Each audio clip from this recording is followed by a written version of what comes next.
नमस्कार, स्वागत है आपका संसद टीवी पर। मैं हूं नवविक्रम सिंह। आज अपनी विशेष प्रस्तुति में आपको मिलवाएंगे भारत के साइंटिफिक आइकॉन, करोड़ों जो अंतरिक्ष प्रेमी हैं उनकी प्रेरणा के स्रोत, इसरो के चेयरमैन एस सोमनाथ साहब से। सर, स्वागत है आपका संसद टीवी पर। थैंक यू, नमस्कार। सर, पहला सवाल तो मैं आपसे पूछना चाहूँगा, चंद्रयान 3 की सफलता को लेकर आपको मुबारकबाद। और पूरी जो टीम है, एक लंबी मेहनत, एक लंबी लगन श्रम के बाद ये कामयाबी हासिल हुई। हम समझना चाहेंगे कि देश के लिए चंद्रयान 3 कितना महत्वपूर्ण रहा। ये इसलिए महत्वपूर्ण है कि हमने एक बार तो ट्राई किया है, हमने ऑलमोस्ट लैंडेड 2019 पे, और ये दो लास्ट मिनट प्रॉब्लम हुआ, उसको रेक्टिफाई करने के लिए कई साल लगे, 4 साल लगे। 2019 में ये हुआ था, 2023 में ये लैंडिंग होता है। 4 साल में हमने जो काम किया है, तो इस प्रॉब्लम को आइडेंटिफाई करने के लिए, उसको करेक्ट करने के लिए, उसके डिज़ाइन में कई चेंजेस बनाने के लिए, सबके लिए हमने कई समय लगे। तो ये महत्वपूर्ण बात है कि हमको ये फेलर से हमको जो सीखा है, हमने अच्छी तरह किया है, द करेक्शंस किया है, हमको ये लैंडिंग तो परफेक्ट था इसी बार। जो हमारे लैंडिंग पॉइंट से कई दूर नहीं गए, जस्ट 300 मीटर्स में हमको ये perfect landing at a speed which is very close to the nominal speed we could land. So it's fantastic to see. हमारे जो फेलर से हमने जो सीखा, तो करेक्शन तो सही तरफ गए, और हमने जो और सिमुलेशंस और टेस्ट बेड सब जो किया है, सब अच्छी तरह हुआ है। So finally when you make a success, हमको ये इतना खुशी की बात है कि इससे हम सफल हुआ ये पूरा काम। Hours of work, long years of waiting. आज की मौजूदा स्थिति में अगर चंद्रयान 3 की बात करें, लैंडर और रोवर की बात करें, हम फिलहाल अभी संपर्क नहीं कर पा रहे हैं। माना जा रहा है कि हम भविष्य में हो सकता है कि संपर्क कर सकें उसके रोवर से। आपको क्या लगता है कि हम कितने सफल हो सकते हैं, और क्या इसे आंशिक सफलता, जो मौजूदा सफलता है उसे आंशिक सफलता मानी जाए, या फिर हम जो हमारा मकसद था वहाँ पर चूँकि हम सॉफ्ट लैंड नहीं कर सके थे, तो हम अपने मकसद में सफल हो चुके हैं? हमारे जो एफर्ट्स है उसमें सफल हो चुकी है। हमारे जो 14 डेज़ का ये मिशन ड्यूरेशन का, उसमें जो हमने करने को चाहा सब किया है। हमारे जो इंस्ट्रूमेंट्स है, 5 इंस्ट्रूमेंट्स था, उसने कई मेजरमेंट्स किए, जो डाटा हमको मिले। हमारे जो इमेजिंग कैमरा से हमको जो चित्र मिला है, उसको बहुत अच्छा चित्र है। हमारा साइंटिफिक डाटा जो मिला है उसी भी अच्छा है। जो अगले ये तो वेकअप करे या नहीं, उसके बारे में हमको कुछ डाउट्स नहीं है। जो टेस्ट किया है उसके पॉसिबिलिटी भी है, अभी भी है, तो हम वेट करते रहते हैं। जो ये अभी वेक होकर और कोई इंस्ट्रूमेंट्स और मेजरमेंट कर सके तो ये तो बोनस होगा। सो हम ऐसे दिखते हैं। हमने जो एक्सपेरिमेंट टेस्ट किया है इन लेबोरेटरी में धरती पर, उससे हमको ये निश्चय है कि तो टेम्परेचर तो अधिक हो जाए हमारे। आपको पता है जो चंद्र में the temperature goes very low, -200 zero से आइस टेम्परेचर से 200 डिग्री बिलो होता है। इसलिए कई इंस्ट्रूमेंट्स को ख़राब होने की चांस है। हमने जो किया है, टेस्ट किया है हमारे लैबोरेटरी में, इससे हम वापस मिला के फिर काम करने का ताकत है प्रज्ञान और विक्रम में। सो उस ताकत के बारे में हमको स्टिल होप है। क्या प्रज्ञान, यही समझना चाहूँगा, प्रज्ञान को क्या -200 डिग्री के लिए मतलब टेस्ट किया गया था? टेस्ट किया है जी। अच्छा, एक और बात समझना चाहूँगा सर, साउथ पोल सबका इंटरेस्ट है और सब जानना चाहते हैं, क्योंकि साउथ पोल पर भारत पहला देश है जिसने सॉफ्ट लैंड किया है। साउथ पोल इतना महत्वपूर्ण क्यों है अंतरिक्ष विज्ञान में? कई मिशंस हो चुके हैं मून पे, यूएस का, रशिया का, चाइना का। सभी मिशन तो इक्वेटोरियल रीजन था। इक्वेटोरियल रीजन में ऐसा होता है कि सूरज की रश्मि अधिक होते हैं, पावर जनरेशन अच्छा है, एंड टेम्परेचर भी ज़्यादा है। सो इसलिए यही होता है कि हमारे टोपोलॉजी वहाँ है, तो डस्ट है, द पॉसिबिलिटी ऑफ वाटर, तो हाइड्रोक्सिल मॉलिक्यूल मिलाने की पॉसिबिलिटी, ये सब कुछ कमी है। तो जो रिसर्च किया है, सब रिसर्च अभी तक जो रिसर्च हुआ है मून के बारे में, ये सब इक्वेटर के सामने आसपास है।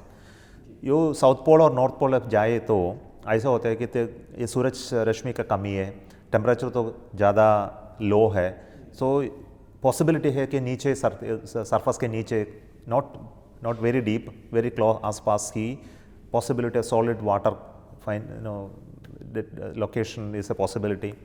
The minerals, the surface structure there कि ऐसे होंगे कि उस जो हुआ था जो चंद्रमा का प्रेजेंट शेप होने वाले को उसी समय की मैंने प्रिसर्व करने का चांस अधिक है. तो ट्रांसिशन और चेंजेस हो जो चुका है ये तो इक्वेटर में अधिक होगा. दो पोल में कुछ नहीं हो तो होगा. The primary nature could have been maintained. So scientific objectives और ज़्यादा अधिक है पोल रीजन में. इसलिए जी सर, एक बात आपसे समझना चाहूँगा, चूँकि करीब 600 करोड़ रुपए की लागत, यानी एक लागत के लिहाज से कहें तो बहुत कम लागत में इस मिशन को लॉन्च किया गया. मैं आपसे समझना चाहूँगा कि इन्वेस्टमेंट के तौर पर, क्योंकि स्पेस का जो सेक्टर है उसमें अपार संभावनाएं हैं, और क्या लोग इंटरेस्टेड, दुनिया के कई देश इसरो से जोड़ने के लिए या जो इन्वेस्टमेंट करना चाहते हैं वो इंटरेस्टेड हो रहे हैं इसरो में. आपसे समझना चाहूँगा ये स्थिति. स्पेस ऐसा एक एरिया है जो ये स्ट्रैटेजिक है, आपको पता है. तो इसमें बिजनेस है, इसमें ऑपरेशन है, प्रॉफिटेबिलिटी है, बट फॉर ए नेशन ये स्ट्रैटेजिक एसेट है. जो हमारा रॉकेट टेक्नोलॉजी है उस तो खरीदने भी वो नहीं मिलता. आपको पता है, तो हमने रॉकेट इंजन के टेक्नोलॉजी रशिया से, यूरोप से, अमेरिका से मांगा, बट तो आता नहीं है. हमको डेवलप करना पड़ेगा भारत में ही. उपग्रह का बात ऐसा नहीं है, उपग्रह टेक्नोलॉजी तो मिलता है, रॉकेट टेक्नोलॉजी ऐसे ईजिली नॉट अवेलेबल. और दूसरा ये जो इशू है इसमें प्रॉफिटेबिलिटी तो कम ही है, तो ज़्यादा नहीं है. सो इससे स्ट्रैटेजिक एसेट है. हेवी इन्वेस्टमेंट और रिटर्न ऑफ इन्वेस्टमेंट तो कम ही है. इसलिए कई लोग इसमें नहीं आते. ये US, China, Russia and Europe together.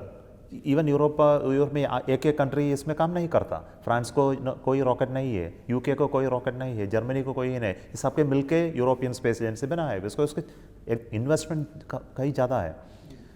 Look at India has done its own investment and created this capability. So ये अच्छी बात है कि हमको ये ताकत है, रॉकेट बनाने का ताकत है. हमको हमारा जो उपग्रह है उसको बनाने की भी ताकत है. टेक्नोलॉजी भी हमारे साथ है, इलेक्ट्रॉनिक्स टेक्नोलॉजी है, सेंसर टेक्नोलॉजी है, लॉन्चिंग करने की टेक्नोलॉजी है. और उसको हमारे श्रीहरिकोटा लॉन्च स्टेशन से लॉन्च कर सकते हैं, इंक्लूडिंग मून मिशन. ये छोटी बात नहीं है. बिल्कुल. सो इसलिए हमको ये प्रिजर्व करना है. इसमें बिजनेस और इन्वेस्टमेंट के बारे में आपने बोला, जो कई लोग हमको जुट के इसमें एक्सपांड करने की आशा करते हैं, बट ये have to be done carefully. हमको जो इन्वेस्टमेंट करना है तो बिजनेस सेगमेंट में करना है, स्ट्रैटेजिक सेगमेंट में नहीं है. सो इसमें एप्लीकेशन है. फॉर एग्जांपल कम्युनिकेशन है. कम्युनिकेशन वगैरह बनाने में और सर्विस करने में प्राइवेट कंपनीज़ को हमको लाइसेंस दे सकते हैं. Foreign investment, foreign direct investment को हमको you have to encourage for FDI. ये सब करना है, बट रॉकेट में you have to be careful. बिल्कुल सर. युवाओं को क्या संदेश देना चाहेंगे? कई छात्र, देश भर के छात्र, एक तरह से पूरा देश एकजुट है, इस चंद्रयान 3 की सफलता को लेकर उत्साहित है. उन अंतरिक्ष विज्ञान में जो रुचि रखते हैं उन युवाओं को क्या संदेश देना चाहेंगे? स्पेस तो एक्सपांड करते हैं सब प्राइवेट सेक्टर में कि अब ने ओपन किया है स्पेस सेक्टर को, गवर्नमेंट ने ओपन किया है. सो इसलिए लॉट ऑफ स्टार्टअप्स की शुरू हुआ, startup in space sector, satellite sector etcetera. So 200 companies are started space sector में. सो कई एम्प्लॉयमेंट अपॉर्चुनिटी अभी निकला है. एर्लियर ओनली इसरो, DRDO कुछ जॉब अपॉर्चुनिटी था. सो कई स्टूडेंट्स को एम्प्लॉयमेंट अपॉर्चुनिटी नहीं मिला इसरो में काम करने का. जो हमने रिक्रूट करता है सिर्फ 100 साइंटिस्ट को एक साल में, 100 उसको जो और एग्ज़ाम राइट है 1 lakh 2 lakh students exam right ऐसा में आते हैं, बट सिर्फ सेलेक्ट करते हैं जिस सिर्फ 100. So employability was low, but with ये ओपनिंग अप स्पेस सेक्टर से हमारा एम्प्लॉयबिलिटी तो कई ज़्यादा है. आपको पता है ऐसे कई स्टार्टअप कंपनीज ऑफ स्टार्टर्स, कई रूट कंपनी है, उसमें कई 250 young engineers are working. Agnikul है, देयर आर सैटश्योर एक अनदर कंपनी है, उसमें करीब 2,000 जो छात्रों ने को एम्प्लॉयमेंट मिला है वहाँ. सो ये slowly domain is expanding and space में कई रिसर्च और एम्प्लॉयमेंट का पॉसिबिलिटी तो ज़्यादा है अब। जी, यही मैं आपसे समझना चाहूँगा, क्योंकि बीते अगर वर्षों की इसरो की पूरी हम यात्रा को देखें, क्या आपको लगता है सरकार के प्रयास, इसके साथ ही जो प्राइवेट सेक्टर का इंटरेस्ट है इसमें, स्टार्टअप इकोसिस्टम जो बना है, उससे कितने जो चांसेस हैं वो इस सेक्टर के बूम करने के हैं? या इस समय तो ये कहेगा इसके बारे में। हम जो किया है अब जो किया है, हमारा एक स्पेस सेक्टर का नई दिशा दिया गया प्राइम मिनिस्टर ने। ये ऐसा है कि स्पेस सेक्टर को ओपन किया है। हमारे न्यू एंटिटी आया है कॉल्ड इन स्पेस। आपको पता है Indian National Space Promotion and Authorization Centre की शुरू हुआ है 2020 में।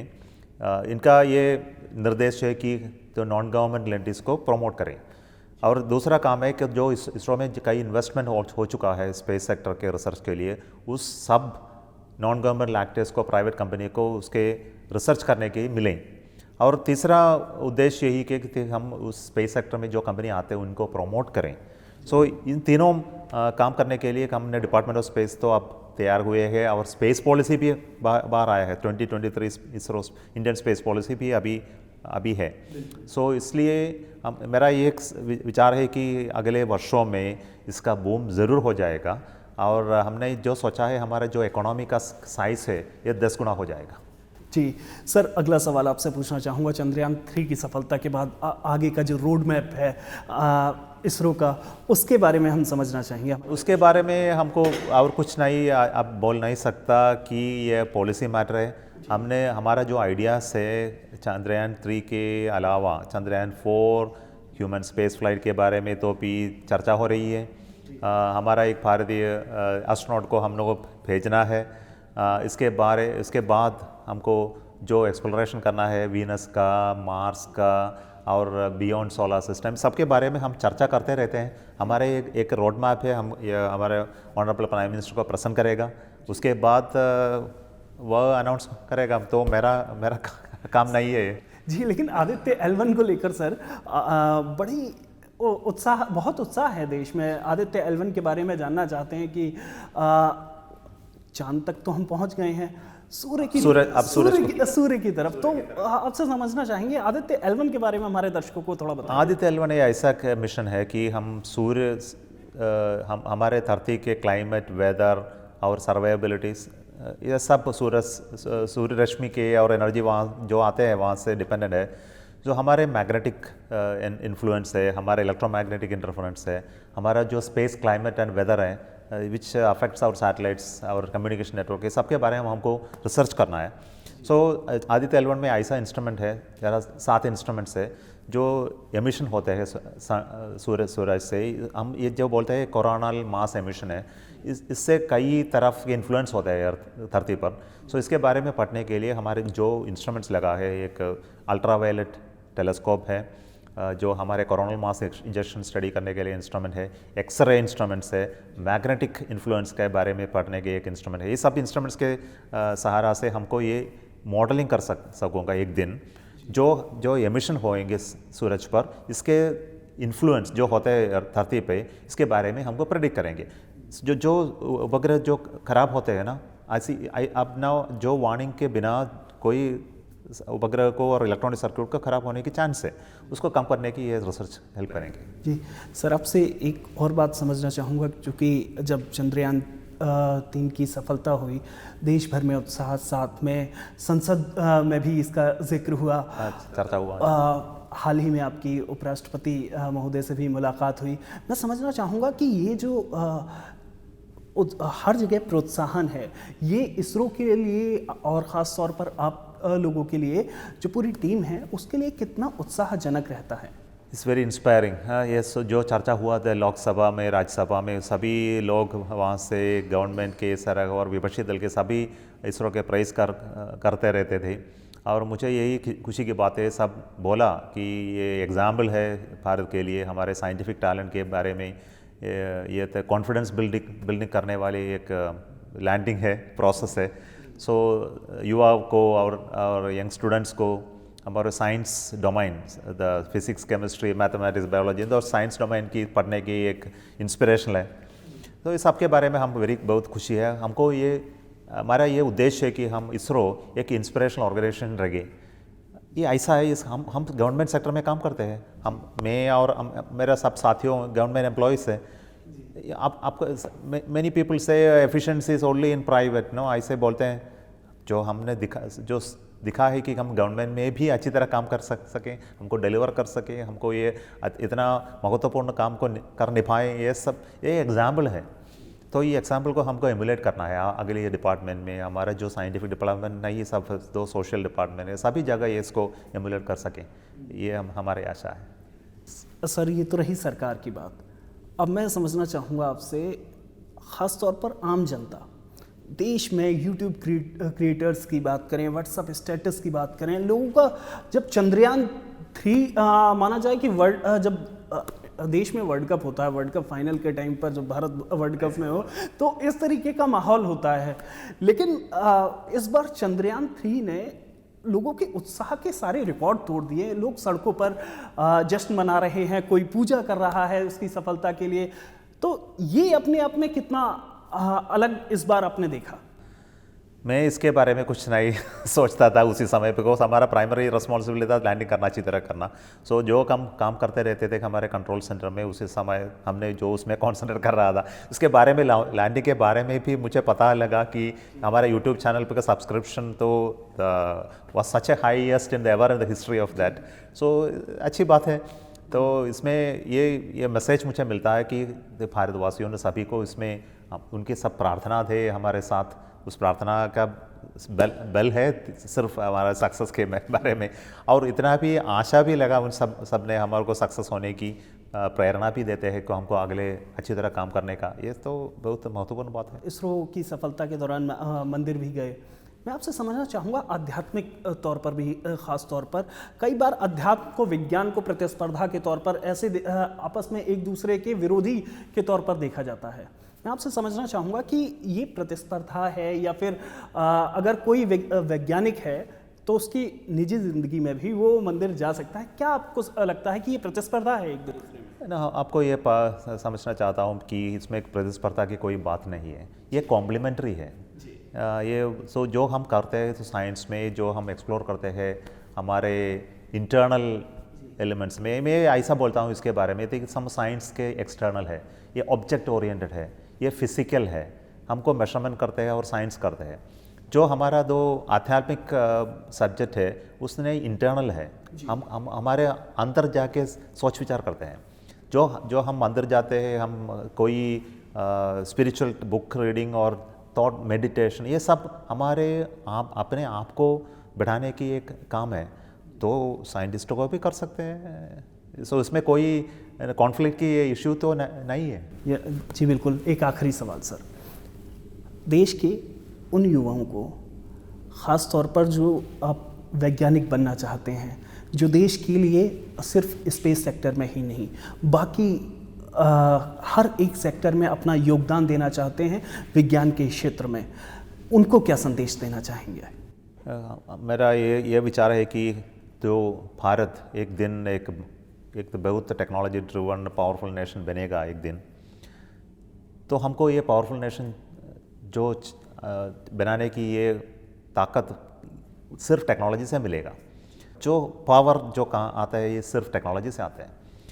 ये पावर क्या है थी, हमको जो रिसर्च करें हमारे लेबोरेटरी में और रिसर्च एस्टैब्लिशमेंट और एकेडमिक इंस्टीट्यूशन में जो रिसर्च करें इसको इंडस्ट्री में ला के प्रोडक्ट बनाना है। अगर आप ये अमेरिका से देखो तो हमको ये पता होगा कि दे आर एकेडमिक रिसर्च के उसके बारे में आप देखो तो ये बहुत ऊंचा है, कई ऊंचा है, ऊंची तरफ स्थिर स्थल पर है compare to India. This is the important element for economic progress of the US. ये उससे the whole economy runs on technology. So ये भारत को एक दिन एक पावरफुल नेशन बनना है तो हमको इन्वेस्ट करना है टेक्नोलॉजी में।